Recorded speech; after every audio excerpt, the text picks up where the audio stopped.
Out, man.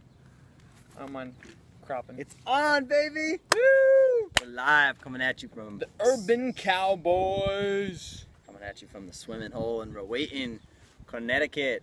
Yeah. Now, who says Connecticut doesn't have a lot to offer? It's a brilliant place to hang out, especially in the summertime when it's warm.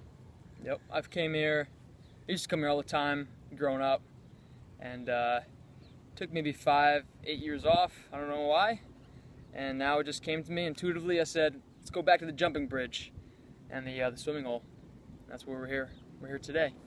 Get some exercise, doing some laps. We rode the bikes today. We're training, of course, for our long distance trip, coast to coast, for health, baby. Yeah, leaving in another month.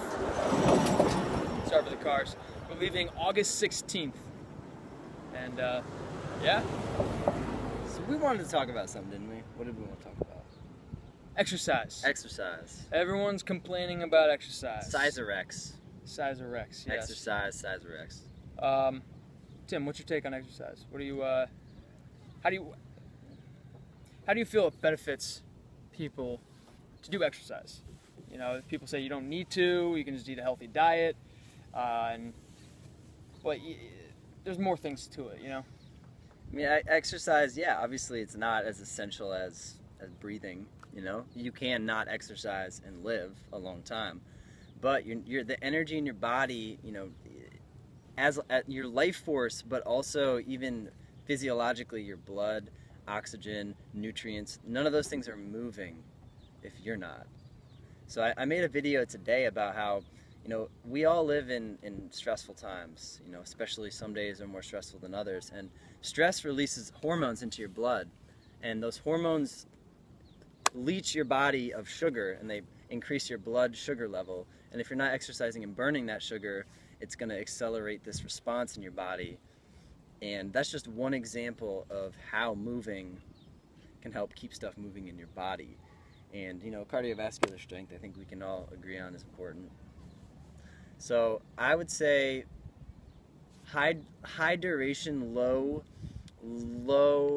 stress workouts like running and biking and just kind of dancing, that kind of stuff, you know, calisthenics, body weight stuff. Yeah, it really all depends where you're at, your weight level, your daily motivation level. I mean, everyone gets motivated in different ways. Some days I might only want to go out and go for a short bike ride, maybe 5-10 miles down the road, and do a little sightseeing, some bird watching, things of that nature.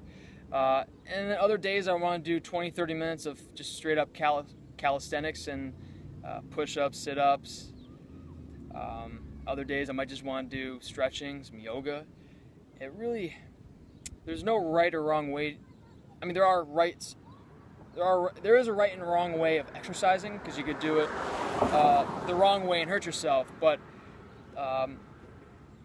for routines, you have to pick one that fits your schedule and your likes. I mean, you just got to enjoy doing the routine, or you're not going to want to do it every day, or even once a week. You're not too busy to exercise, okay? That might be hard to hear, and you might not agree with that up front, but when you start doing little things for a minute here and there, you know, just when you're waiting for the tea kettle to boil, I mean, is that just dead space in your life, or are you using that to do a yoga pose, to do some push-ups, just jump up and down 10 times? You have 10 minutes in your day. You have 10 minutes. There's no excuse. Even if it's 1 minute here and there that add up to 10, you have 10 minutes. You probably have 20, 30. You probably have enough time.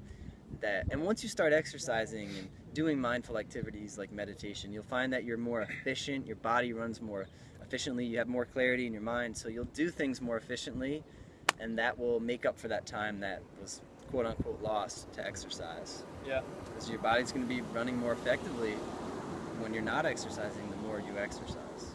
That's the truth right there. You have to think of your body as a machine, and you know, if your car runs on 93 octane and you're putting in 87, that's the right number, 87, yeah, I haven't driven a car in a while.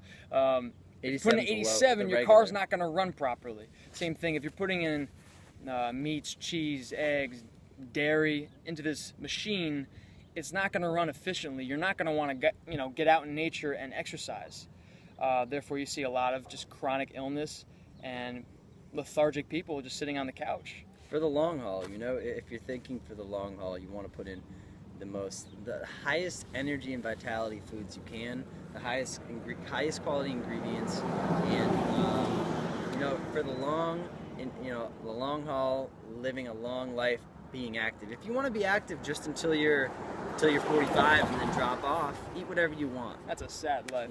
But if you want, that's my opinion. I believe that too. I want to be moving around like I'm 25 for the foreseeable future, for my entire life, hopefully into the 80s and 90s. Okay? You shouldn't be afraid of getting old. Getting old is not a bad thing.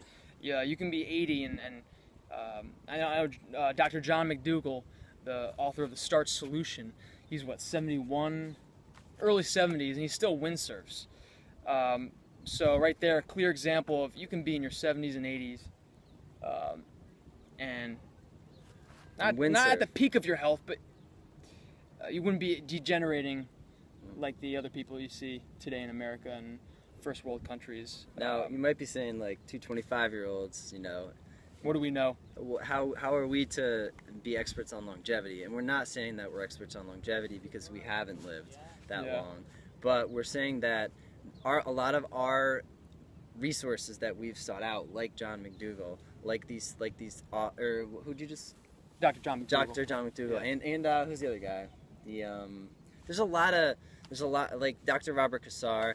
There's a lot of Dr. Deal Ornish, T. Colin Campbell, author of what's that book called? The China Study. The China Study. There we go. Yeah, and I'll be honest. I just started ever since I went vegan, past 4 years. That's when I started living my life because I started putting in the proper fuel for this machine, and I want to say, even though I was living life, my past years, I wasn't really living life. I feel like now I'm finally starting to get the hang of it. I'm starting to grasp life. You're starting to grasp life. Take it by the reins. Too, I feel like. Yeah. Through, a huge part of our enjoyment comes from exercise, and exercise that's fun, that's functional, that integrates into your life really easily. So find a way that's possible for you. You don't have to go to the gym for 2 hours a night. You can just do little things throughout the day, Those little moments add up to a really enjoyable day and a really enjoyable life. And when you're doing things that are healthy in those moments, that even is 10 times better. Yeah. So we want to leave you with that. We're going to get back, do some more laps. We're going to ride our bikes home another 10 miles. And just have fun with it. Just get out and play. Have some fun. Woo! Yeehaw! That was terrible. We're from Connecticut, but we're still Cowboys at heart.